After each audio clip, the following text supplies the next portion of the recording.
ওই মা আমাকে দেখে চিনবে না, আমি নাকি আমার মাকে দেখে চিনবো না। আমি আমার বাবারে দেখে পালাবো। ছোটবেলা থেকে কোলে পিঠে করে আমার বাবা আমারে মানুষ করলো।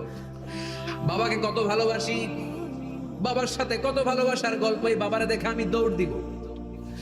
বাবা আমারে দেখে দৌড়াবে। ওয়া সাহিবাতিহি ওয়া বানি, সাহিবা মানে প্রিয়তমা স্ত্রী, যার সাথে এত ভালোবাসা এত খুনসুটি, তারে দেখে আমি পালাবো।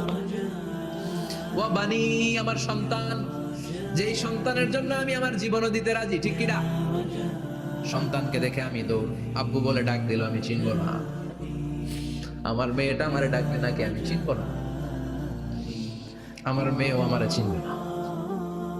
ইয়াউমা ইয়াফিরুল মারউ মিন আখিহি ওয়া উম্মিহি ওয়া আবিহি ওয়া সাহিবাতিহি ওয়া বানিহি লিকুল্লি ইমরিইম মিনহুম ইয়াউমাইযিন শাআনুন ইউগনিহি। বিশ্বনবী বললেন, আয়েশা, সেদিনটা আজকের দিনের মতো নয়, ভয়ঙ্কর একটা দিন হবে। বাবা ছেলেরে চিনবে না, ছেলে বাবারে চিনবে না, মা তার মেয়েরে চিনবে না, মেয়ে তার মারে চিনবে না। মা আর মেয়ের ভালোবাসার চেয়ে বড় ভালোবাসা হতে পারে? বাবা ছেলের ভালোবাসার চেয়ে বড় ভালোবাসা? স্বামী স্ত্রীর ভালোবাসার চাইতে বড় ভালোবাসা দুনিয়ায় আছে? স্বামী স্ত্রীরে চিনবে না, স্ত্রী স্বামীকে চিনবে না, বন্ধু বন্ধুরে চিনবে না, ইমাম সাহেব মুসল্লিরে চিনবে না, মুসল্লি ইমাম সাহেবকে চিনবে না, নেতা কর্মীরে চিনবে না, কর্মী নেতাকে চিনবে না। আমরা সবসময় বিপদে আছি, তবে চারটা কাজ করলে আমাদের বিপদকে কাটিয়ে দিবে কে? ঈমান আনতে হবে কার উপর? জোরে বলেন। ঈমানের পথে অবিচল থেকে আমার মরণ যেন হয়।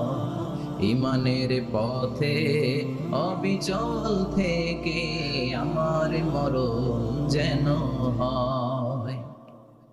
তোমারই কাছে মিনতি আমার, তোমারই কাছে মিনতি আমার, মহামহিম দয়াময়। ঈমানের পথে অবিচল থেকে আমার মরণ যেন হয়। পড়েন আমিন। চমৎকার দোয়া হয়ে গেছে না? ঈমানের পথে অবিচল থেকে আমার মরণ যেন হয়। আবার পড়েন আমিন। তো যে ইসলামী সঙ্গীতগুলোর, নাশিদগুলোর কথামালা সুন্দর, এগুলো তারা গাবেন, এগুলো হৃদয়কে টাচ করে। যেগুলো হৃদয় থেকে লেখা হয় এগুলো হৃদয়কে টাচ করে। যেগুলো হৃদয় দিয়ে বলা হয় এগুলো মানুষের অন্তরে যে টাচ করে, ঠিক না? বিশ্বনবী যা বলতেন হৃদয় থেকে বলতেন, প্রাণ খুলে বলতেন, প্রাণ থেকে বলতেন, যেটা মানুষের হৃদয়কে টাচ করত। আবার বিশ্বনবী কথা বলতেন কম, কিন্তু এটার অর্থ ছিল ব্যাপক। বিষ্ণু বলতেন, ও আতিতু জাওয়ামি আল কালিম, আমাকে আল্লাহ তাআলা জাওয়ামি আল কালিম দিয়েছে। বিশ্বনবী বলতেন অল্প, বলতেন অল্প, কিন্তু এটার অর্থ, ব্যাখ্যা, বিশ্লেষণ ভলিউমের পর ভলিউম হয়ে যায়, কিন্তু ব্যাখ্যা শেষ হয় না। সুবহানাল্লাহ।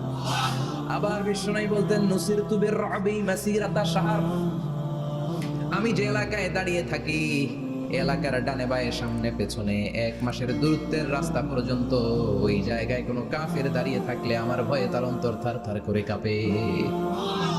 ভয় দিয়ে বিষ্ণুনবীকে আল্লাহ তাআলা সাহায্য করেছেন। 1 মাস ডানে বায়ে সামনে পেছনে 1 মাসের দূরত্বের ভেতরে যদি কোনো কাফির মুশরিকদের আন্ডা বাচ্চাও থাকে, যত দূরেই থাকুক, বিষ্ণুনবীর ব্যাপারে তার অন্তরে ভয় আর ধুকধুকানি শুরু হয়ে যায়।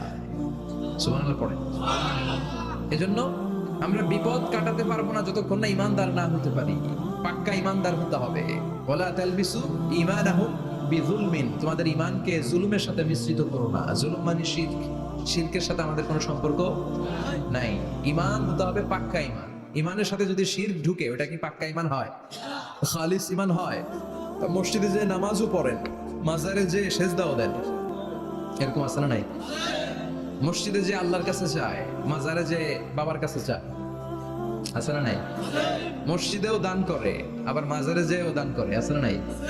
না, আপনার এই ডবল স্ট্যান্ডার্ডকে থামিয়ে দিতে হবে, এটাকে ব্রেক করে ফেলতে হবে। আপনি চাইবেন শুধু একজনের কাছে, তিনি কে? বিশ্বনবী বলতেন, ইদা সাআলতা ফাসআলিল্লাহ, যখন চাইবা আল্লাহর কাছে চাও। হাত পাতবেন কার কাছে? ওয়া ইদা ইসতাআনতা ফাসতাঈন বিল্লাহ, সাহায্য যদি চাও একমাত্র কার কাছে যাবা? আমাদেরকে সাহায্য করতে পারে কে? বিপদে পড়লে উদ্ধার করতে পারে কে? কবরে মাজারে পড়ে থাকা ব্যক্তি আমাদের উদ্ধার করতে পারে? কথা বুঝতেছেন তো? সহজ না কথাটা? এতজনের কাছে যাওয়া যাবে না, এতজনের কাছে মাথা নোয়ানো যাবে না, নোয়াবো এক জায়গায়, তিনি কে? আবার বিষ্ণু বলতেন, এই শিরিক হচ্ছে আফওয়া মিন দাবিবিন নামাল, পিঁপড়ার গুটি গুটি পায়ের চেয়েও শিরকটা হলো বড় সূক্ষ্ম। পিঁপড়া যেমনি গুটি গুটি পায়ে মিষ্টির দোকানে ঢুকে যায়, যে মিষ্টি নষ্ট করে, শিরক তেমনি তোমার ভেতরে ঢুকে তোমার ইমানকে নষ্ট করে দেয়। আখফা মিন দাবিবিন নামা, আপনি পাহাড় পরিমাণ গুনাহ নিয়ে, হাদিসে কুদসিতে এসেছে, সাগরের ফেনা পরিমাণ পাপ নিয়ে আল্লাহর কাছে হাজির হয়েছেন। আল্লাহ, আমি পাপী, আমি কি পৃথিবী না জানুক আমি তো জানি, আমি কি পাপ করেছি হায়। পৃথিবী না জানুক আমি তো জানি, আমি কি পাপ করেছি হায়। আমার পাপের করলে বিচার, বাঁচার উপায় নাই আমার।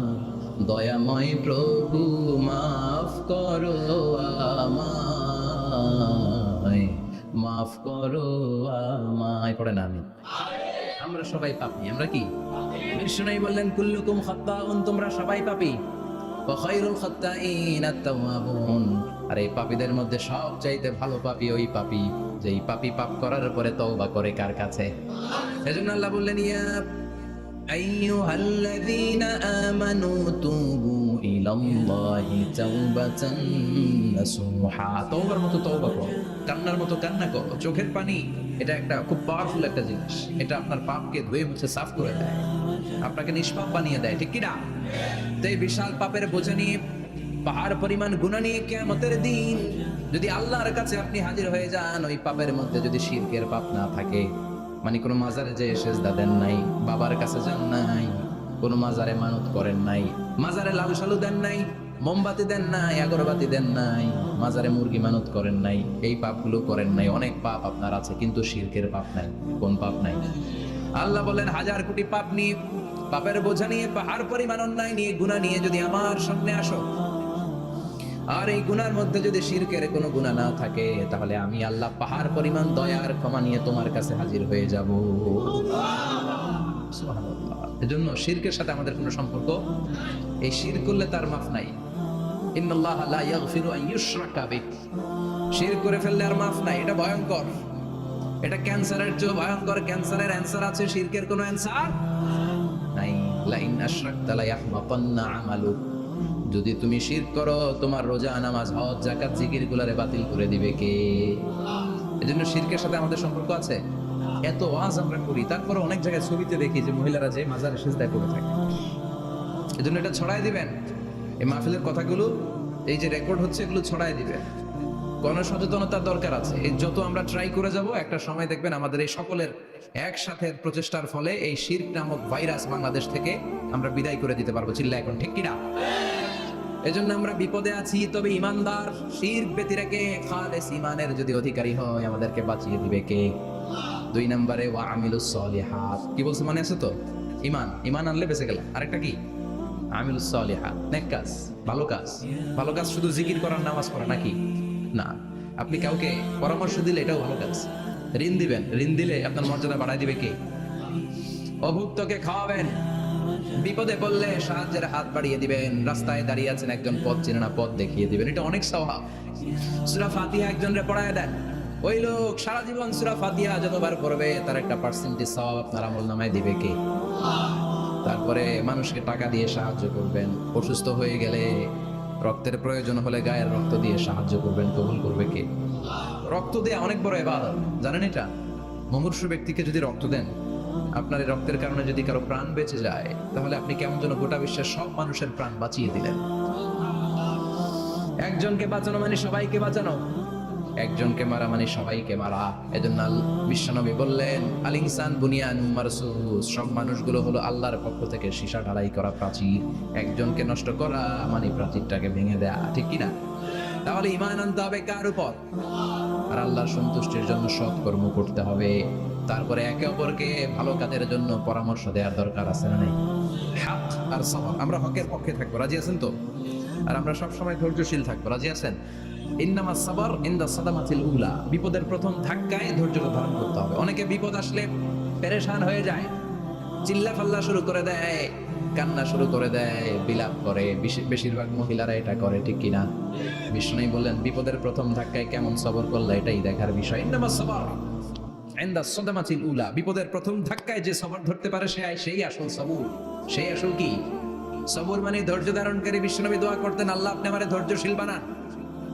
আল্লাহুম্মা জাআলনি সাবুরা ওয়াজআলনি শাকুরা, আপনি আমারে ধৈর্যশীল বানান, আপনি আমারে শুকরগুজার বানান। ওয়াজআল ফি আইনি সাগীরা ওয়া ফি আয়ুনিন নাসি কাবীরা, আমার চোখে আপনি আমারে ছোট বানান, মানুষের চোখে আমারে আপনি বড় বানান। পড়েন আমিন। আরো জোরে পড়েন আমিন। চারটা ওয়াজকাল থাকলো তো। আলামিন ভাইয়ের প্রথমে কি করতে হবে? ঈমান। ঈমানের পরে সৎকর্ম, তারপরে হক আর সাবর, এগুলো মেনে চলতে হবে। রাজি আছেন তো? আরো জোরে পড়েন ইনশাআল্লাহ। আসুন আমরা আল্লাহকে ফরমালি থ্যাঙ্কস দেই, শুকরিয়া জানাই, কালিমাতু শুকর করি, আওয়াজ করে আমরা পড়ি আলহামদুলিল্লাহ। পড়েন রব্বানা লাকাল হামদ হামদান কাসীরান তাইয়িবান মুবারাকান ফীহি ইয়া রাব্বি লাকাল হামদু কামা ইয়ানবাগি লিজালালি ওয়াজহিকা ওয়া আযীমি সুলতানিকা লাকাল হামদু বিল ঈমান লাকাল হামদু বিল ইসলাম লাকাল হামদু বিল কুরআন। প্রশংসা করলাম কার? জোরে বলেন কার? সব সময় প্রশংসা করতে হবে কার? সে আল্লাহর পাঠানো সবচাইতে দামি মর্যাদাবান আসমানি কিতাবের নাম হচ্ছে কি? চিল্লায় বলেন কি নাম? এই যে সূরাতুল আসর তেলাওয়াত করেছে, কোন কিতাবে আছে? কথা বলেন। এই কোরআনটা হচ্ছে নূর, এই কোরআনটা হচ্ছে হিদায়াত, এই কোরআনটা হচ্ছে শিফা, এটা হচ্ছে আলো। এই কোরআন থেকে আলো নিয়ে নিজেদেরকে আলোকিত করতে হবে। কি করতে হবে? আলো। আলোর দরকার আছে না নাই? আলো ছাড়া কিছু দেখা যায়? এজন্য কোরআনকে আলো বানিয়ে পাঠালো কে?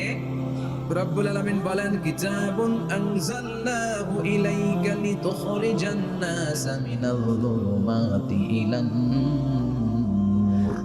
ও নবী, একটা কিতাব পাঠালাম, যে কিতাব অন্ধকার থেকে আপনাদেরকে আলোর দিকে নিয়ে যাবে। কোন দিকে নিবে? জোরে বলেন।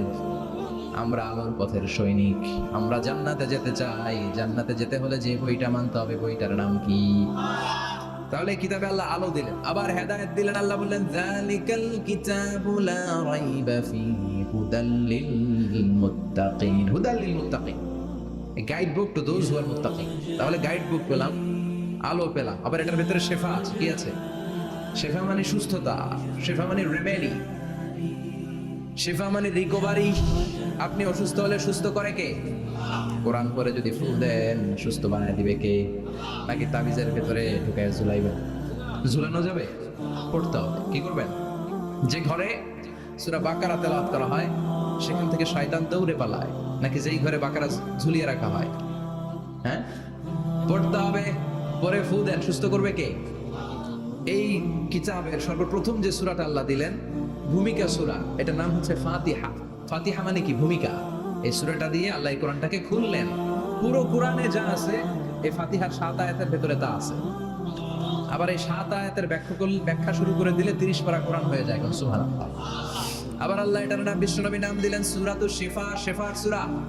অসুস্থ ব্যক্তিকে সূরাতুল ফাতিহা পড়ে ফুল দিলে সুস্থ করে দেয় কে?